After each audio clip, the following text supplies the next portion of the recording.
வாழ்க வையகம், வாழ்க வளமுடன். குரு வாழ்க, குருவே துணை. ஓம் நமச்சிவாய நமக.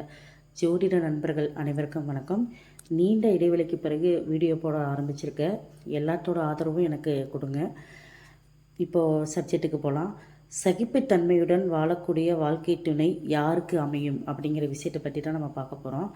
ஒரு ஆண் ஜாதகமாக இருக்கட்டும், பெண் ஜாதகமாக இருக்கட்டும், களத்திரக்கார கிரகம் சொல்லக்கூடிய அந்த கிரகத்தோடவோ இல்லை 7ஆம் அதிபதியோடவோ பகை கிரகங்கள் அல்லது ராகு கேது இந்த இனிவே இருக்கும்போது கண்டிப்பாக அவங்களோட வாழ்க்கை துணைக்கிட்ட சகிப்புத்தன்மையோடு தான் வாழ்கிறாங்க அப்படிங்கிற விஷயத்தை நம்ம எடுத்துக்கலாம். இதில் நம்ம பர்டிகுலராக ஒரு சில கிரகங்கள் இணையும் போது மட்டும்தான் இந்த விஷயங்கள் அதிகப்படியாக வருது.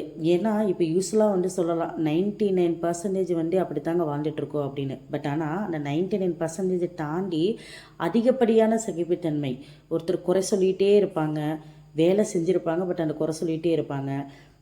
அதிகப்படியாக ஒரு விஷயமே இருக்காது, பட் அதை பெருசாக பேசிக்கிட்டே இருக்கிறது, ஒரு இரிட்டேட் ஆகும். அந்த மாதிரி விஷயங்கள் அதெல்லாமே இந்த கிரக இணைவுகள் இருக்கும்போது அந்த மாதிரி தன்மைகள் வெளிப்படும் அப்படிங்கிற விஷயத்தை தான் நம்ம பேசுகிறோம். அப்போ ஒரு ஆண் ஜாதகத்தில் சுக்கிரன் சொல்லக்கூடிய களத்திரக்கார கிரகத்தோட ராகு கேது இணைந்தாவோ இல்லை ராகு கேது சாரம் பெற்றாவோ இந்த மாதிரி விஷயங்கள் ஒரு சகிப்புத்தன்மையோடு வாழக்கூடிய அமைப்பு மனைவி கிட்ட எடுத்துக்கிறாங்க அப்படி சொல்லலாம்.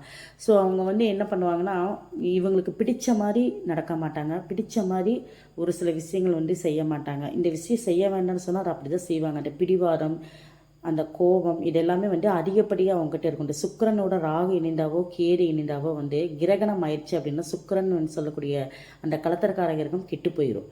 அப்போ அந்த அனுபவிக்கக்கூடிய ஒரு அன்பாக இருக்கட்டும், பாசமாக இருக்கட்டும், எனிதிங் எந்த விஷயமாக இருந்தாலும் கூட ஒரு அந்யோன்யமாக அவங்கக்கிட்ட அது இருக்காது அப்படிங்கிற விஷயத்தை எடுத்துக்கலாம். ஒரு ஆண் ஜாதகத்தில் சுக்கிரனோட ராகு கேது இணைந்தாவோ அந்த சுக்கிரன் ராகு கேது நட்சத்திர சாரம் பெற்றிருந்தாவோ இல்லை 7ஆம் அதிபதியோட ராகு கேது நட்சத்திர சாரம் பெற்றிருந்தாவோ கண்டிப்பாக இந்த விஷயங்கள் எல்லாம் இருக்குது. சுக்கிரன் அஸ்தங்கமானாவோ இந்த மாதிரி கணவருக்கு தனக்கு ஏற்ற எதிர்பார்த்த மனைவி கிடைக்க மாட்டாங்க அப்படிங்கிற விஷயத்தை எடுத்துக்கலாம். அடுத்தது பார்த்தோம்னா, ஒரு பெண்ணோட ஜாதகத்தில் சனி செவ்வாய் சேர்க்கை லக்னத்திலேயோ இல்லை 7ஆம் இடத்துலையோ இருக்குது அப்படின்னா களத்திரக்கார கிரகம் சொல்லக்கூடிய செவ்வாயோட ராகு கேது இணைந்தாவோ இல்லை சனிங்கிற பகை கிரகம் இணையும் போது கண்டிப்பாக அந்த இடத்துல ஒரு போராட்டமான ஒரு குணம், சகிப்புத்தன்மை அதிகம் இருக்கக்கூடிய குணம் அப்படிங்கிற ஒரு விஷயத்தை தன்னுடைய கணவர்கிட்ட அவங்க எதிர்பார்க்குறாங்க.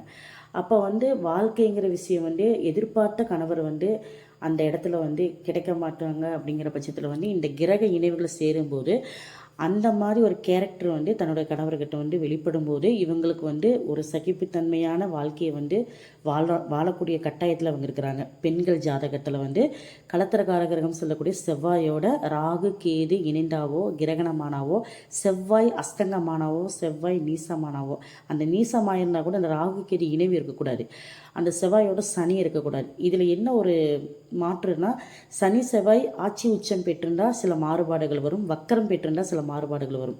ஸோ இதெல்லாம் இந்த ராகு கேது பகை கிரகங்கள் களத்திரக்கார கிரகம் சொல்லக்கூடிய சுக்கிரன் செவ்வாயோடு சேரும்போது தனக்கு வரக்கூடிய வாழ்க்கை துணைகிட்ட சகிப்புத்தன்மையோட வாழணுங்கிற கட்டாயத்துக்கு உட்படுறாங்க. இது குரு கிரகம் பார்க்குற போது சந்திரன் சுபகிரகங்கள் பார்க்கும்போது இதோட தன்மை குறையுது அப்படின்னு எடுத்துக்கலாம். ஸோ வெளிப்படையாக பார்க்கும்போது சொசைட்டியில் இவங்க நல்லா சந்தோஷமாக வாழக்கூடிய அமைப்பு வெளியே தெரிந்தாலும் வீட்டுக்குள்ளே இவங்களோட கேரக்டர் எலி பூனை மாதிரி ஒரு சண்டை சச்சரவோட போராட்டமாக இருக்கும் அப்படிங்கிறது உண்மை. நன்றி.